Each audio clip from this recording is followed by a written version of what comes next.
నా చెల్లి, నీ భర్త నిన్ను గద్దించి శారీరకంగా నిన్ను మందిరానికి దూరం చేయొచ్చురా, కానీ నీ ఆత్మలో ఉన్న యేసయ్యను దూరం చేయటం వాని వల్ల అవుతుందా? తమ్ముడు, నీ పై అధికారే ఈరోజు సెలవునా ఉండో అని నిన్ను ఆఫీసులో కూర్చోబెట్టొస్తున్నానా, కానీ నీ లోపల నీ ఆత్మలో ఉన్న దేవుణ్ణి వాడు విడదీయగలడా? ఎవడి చేతనన్నా ఇద్దా కాదు. ఎందుకంటే శారీరకంగా మనం ఆయన ఆరాధించట్లా, శారీరకంగా దగ్గర కాల, ఆత్మానుబంధం ఆయనతో మనతో ఆయనకి.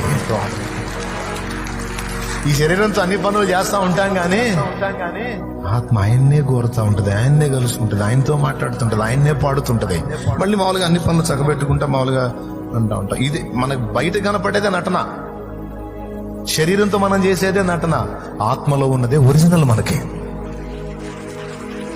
అందరితో ఉంటాం, అందరూ మాట్లాడుతుంటాం, కానీ లోపల మాత్రం ఆ సరఫరా, ఆ కనెక్షన్, ఆ మెట్టు నడుస్తూ ఉంటది. నువ్వు ఎక్కడున్నా, గుంపులో ఉన్నా, ఎలాంటి వాళ్ళలో ఉన్నా, ఏ స్థితిలో ఉన్నా, ఏ ప్రదేశంలో ఉన్నా, నువ్వు ఆత్మలో ఆయన కలుసుకొని ఉంటే అది ఏ గోల, ఏ గొడవ, ఏ మనిషి ఎవ్వడు విడదీయలేడు.